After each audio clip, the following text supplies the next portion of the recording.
제 이름은 박지훈, 22살. 대학교에서 그래픽 디자인을 전공하고 있습니다.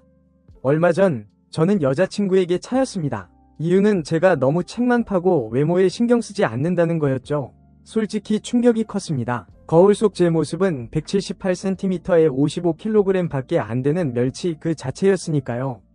군 입대를 앞두고 저는 결심했습니다.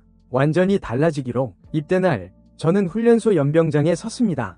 훈련병들 사이에서 저는 유독 눈에 띄었습니다. 다들 늠름한 체격을 자랑하는데 저 혼자만 삐쩍 마른 몸이었으니까요. 제 옆에는 김태호라는 중학교 동창이 있었습니다. 태호는 활발하고 유머 감각이 넘치는 친구였죠. 지훈아, 너 진짜 멸치 같다.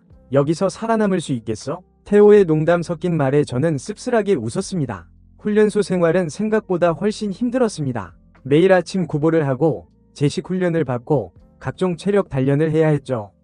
저는 숨이 턱까지 차오르고 다리가 후들거렸지만 이를 악물고 버텼습니다. 하지만 문제는 훈련만이 아니었습니다. 저는 밤마다 몰래 운동을 했습니다. 남들이 다 잠든 시간에 저는 연병장에 나가 혼자 팔굽혀펴기를 하고 윗몸 일으키기를 하고 뜀뛰기를 했습니다. 땀이 비 오듯 쏟아지고 온몸이 쑤셨지만 저는 멈추지 않았습니다. 그러던 어느 날 저는 훈련 중 쓰러지고 말았습니다. 과도한 운동과 부족한 영양 섭취 때문이었죠.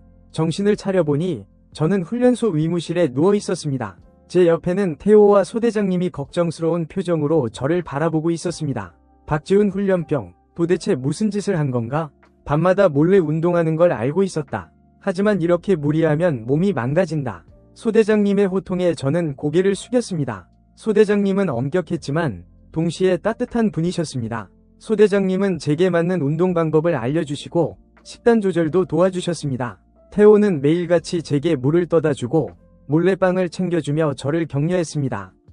지훈아, 포기하지 마. 넌 할 수 있어. 태호의 응원에 저는 다시 힘을 냈습니다. 시간은 빠르게 흘러갔습니다. 어느덧 신체검사 날이 다가왔습니다. 저는 초조하고 불안했습니다. 만약 기준 미달이면 어떻게 하지? 다시 집으로 돌아가야 하나? 온갖 생각이 머릿속을 맴돌았습니다. 드디어 제 차례가 왔습니다. 저는 떨리는 손으로 체중계 위에 올라섰습니다. 숫자가 천천히 올라가더니 이윽고 멈췄습니다. 박지훈 훈련병, 합격. 저는 믿을 수 없었습니다. 제가 해낸 겁니다. 저는 환호성을 지르며 태호와 얼싸안았습니다. 소대장님도 흐뭇한 미소를 지으며 제 어깨를 두드려 주셨습니다. 그날 이후 저는 더욱 열심히 훈련에 임했습니다. 제 몸은 점점 더 단단해졌고 자신감도 붙었습니다. 훈련소를 수료할 때 저는 완전히 다른 사람이 되어 있었습니다. 멸치 같던 몸은 탄탄한 근육질 몸매로 바뀌었고 소심했던 성격은 활발하고 자신감 넘치는 성격으로 변했습니다. 저는 더 이상 과거의 제가 아니었습니다. 군대는 저를 육체적으로, 정신적으로 성장시켜준 소중한 경험이었습니다. 저는 최민호, 24살, 평범한 회사원입니다. 군 복무 시절 저는 정말 잊을 수 없는 선임을 만났습니다. 바로 한승우 선임이었죠. 승우 선임은 저보다 3살이나 많았지만 어딘가 어설프고 허당 기질이 다분한 사람이었습니다. 승우 선임은 입대 전 부모님이 이혼하고 어머니와 단둘이 살았다고 했습니다. 어려운 가정 형편 때문에 고등학교를 중퇴하고 제빵 기술을 배워 빵집에서 일했다고 했죠. 승우 선임은 늘 자신감 넘치는 말투로 자신의 경험담을 이야기했습니다. 유럽 배낭여행을 다녀온 이야기, 미슐랭 3스타 레스토랑에서 일했던 이야기 등등. 하지만 뭔가 앞뒤가 맞지 않는 부분이 많았습니다. 한 번은 부대에서 장기자랑 대회가 열렸습니다. 승우 선임은 자신만만하게 제빵 실력을 뽐내겠다고 나섰습니다. 모두의 기대 속에 승우 선임은 멋진 솜씨로 케이크를 만들기 시작했습니다. 그런데 웬걸, 완성된 케이크는 모양도 엉망이고 맛도 이상했습니다. 선임, 이거 무슨 케이크입니까? 누군가 묻자 승우 선임은 당황하며 이거 프랑스 전통 케이크인데 이름이 갑자기 생각이 안 나네 라고 얼버무렸습니다. 그날 이후 승우 선임의 허풍은 더욱 심해졌습니다. 하지만 저희는 승우 선임을 미워할 수 없었습니다. 승우 선임은 늘 밝고 긍정적이었고 어려운 일이 있을 때마다 앞장서서 도와주는 좋은 사람이었으니까요. 그러던 어느 날 저희는 충격적인 사실을 알게 되었습니다. 승우 선임이 사실은 초등학교 졸업 학력이었던 겁니다. 행정병의 실수로 승우 선임의 학력이 중졸로 잘못 기재되어 있었던 거죠. 뭐? 내가 초졸이라고? 말도 안 돼. 승우 선임은 믿을 수 없다는 듯 소리쳤습니다. 저희는 웃음을 참을 수 없었습니다. 승우 선임, 그럼 군대 면제 아니에요? 누군가 묻자 승우 선임은 어깨를 으쓱하며 말했습니다. 어차피 온 거 그냥 꿀 빨다가 가야지. 승우 선임의 뻔뻔한 대답에 저희는 또 한 번 폭소를 터뜨렸습니다. 승우 선임은 그 후로도 저희에게 초졸 선임이라고 놀림을 받았지만 전혀 개의치 않았습니다. 오히려 야, 초졸이 어때서? 나처럼 잘생긴 초졸 봤냐? 라며 능글맞게 받아쳤죠. 승우 선임은 검정고시를 준비하기 시작했고 저희는 기꺼이 승우 선임을 도왔습니다. 승우 선임은 전역할 때까지 저희에게 큰 웃음과 즐거움을 선사했습니다. 비록 학력은 낮았지만 승우 선임은 누구보다 따뜻한 마음씨와 긍정적인 에너지를 가진 사람이었습니다. 저는 승우 선임을 통해 학벌이나 스펙보다 중요한 것은 사람의 됨됨이라는 것을 배웠습니다. 시간이 흘러 저는 예비군 훈련도 끝났습니다. 가끔 힘들고 지칠 때면 저는 군대 시절을 떠올립니다. 특히 승우 선임과의 추억은 제게 큰 힘이 됩니다. 승우 선임은 지금쯤 어디에서 무엇을 하고 있을까요? 아마 여전히 허당 기질을 발휘하며 주변 사람들에게 웃음을 주고 있을 겁니다. 훈련소에서의 시간은 빠르게 흘러갔습니다. 혹독한 훈련과 규칙적인 생활 덕분에 제 몸은 눈에 띄게 변화하기 시작했습니다. 비쩍 말랐던 팔다리에는 장근육이 붙었고 흐릿했던 복근도 서서히 윤곽을 드러냈습니다. 무엇보다 저는 더 이상 쉽게 지치지 않았습니다. 처음에는 몇 개 하지 못했던 팔굽혀펴기도 이제는 수십 개씩 거뜬히 해낼 수 있었습니다. 이러한 변화는 단순히 신체적인 것에 그치지 않았습니다. 저는 점점 더 자신감을 얻게 되었고 매사에 적극적으로 참여하게 되었습니다. 훈련소 동기들과도 스스럼 없이 어울리고 어려운 일이 있으면 서로 돕고 격려했습니다. 특히 태호는 저에게 가장 큰 힘이 되어준 친구였습니다. 태호는 제가 힘들 때마다 옆에서 묵묵히 지켜봐주고 때로는 따끔한 충고도 아끼지 않았습니다. 지훈아, 너 진짜 많이 변했다. 이제 멸치라고 놀리는 사람 아무도 없을걸? 태호의 말에 저는 씩 웃었습니다. 어느덧 훈련소 수료가 코앞으로 다가왔습니다. 저는 자대 배치를 앞두고 설렘 반, 걱정 반이 마음으로 하루하루를 보냈습니다. 그리고 드디어 운명의 날이 밝았습니다. 저는 수많은 훈련병들 앞에서 당당하게 경례를 하고 훈련소장님으로부터 표창장을 받았습니다.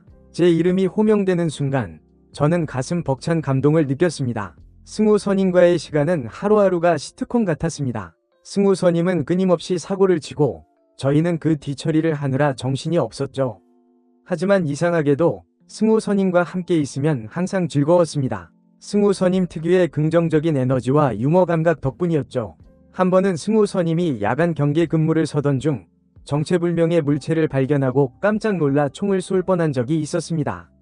다행히 아무도 다치지 않았지만 저희는 한동안 승우 선임을 총잡이라고 놀려댔습니다. 승우 선임은 야, 내가 너희들 지키려다가 그런 건데 너무한 거 아니냐? 라며 억울해했지만 저희는 웃음을 멈출 수 없었습니다. 또 한 번은 승우 선임이 휴가를 나갔다가 길거리에서 소매치기를 잡은 적이 있었습니다. 승우 선임은 용감하게 소매치기를 쫓아가 붙잡았고 경찰에 인계했다고 합니다. 이 일로 승우 선임은 부대에서 영웅, 칭호를 얻게 되었죠. 하지만 승우 선임은 사실 소매치기가 너무 느려서 잡은 거다 라며 겸손하게 말했습니다. 승우 선임의 허당 기질은 전역하는 날까지 계속되었습니다. 승우 선임은 전역 신고를 하면서 충성, 병장 한승우, 전역을 명받았습니다 라고 외쳐야 할 것을 충성, 병장 한승우, 제대를 명받았습니다 라고 외치는 바람에 저희는 또 한 번 웃음바다가 되었습니다. 승우 선임이 떠난 후 저희 부대는 뭔가 허전했습니다. 승우 선임의 빈자리가 너무 크게 느껴졌죠. 하지만 저희는 승우 선임과의 추억을 잊지 못할 겁니다. 승우 선임은 저희에게 웃음과 감동을 선사해준 정말 특별한 사람이었으니까요. 자대 배치를 받고 저는 새로운 환경에 적응해야 했습니다. 훈련소와는 달리 자대 생활은 훨씬 더 자유롭고 개인적인 시간이 많았습니다. 하지만 저는 훈련소에서 배운 습관을 잊지 않았습니다. 매일 아침 일찍 일어나 운동을 하고 규칙적인 식사를 했습니다. 처음에는 자대 생활이 낯설고 힘들었지만 시간이 지나면서 저는 점점 더 적응해 나갔습니다. 선임들과 동기들도 저를 따뜻하게 맞아주었고 저는 그들과 함께 즐거운 시간을 보냈습니다. 군 복무를 하는 동안 저는 많은 것을 배우고 경험했습니다. 저는 더 이상 나약하고 소심한 소년이 아니었습니다. 저는 강인한 정신력과 건강한 신체를 가진 대한민국 육군 병장이었습니다. 전역하는 날 저는 만감이 교차했습니다. 기쁘기도 하고 아쉽기도 했습니다. 하지만 저는 후회하지 않았습니다. 군대는 저에게 잊지 못할 추억과 소중한 경험을 선물해 주었습니다. 시간이 흘러 저도 전역을 하게 되었습니다.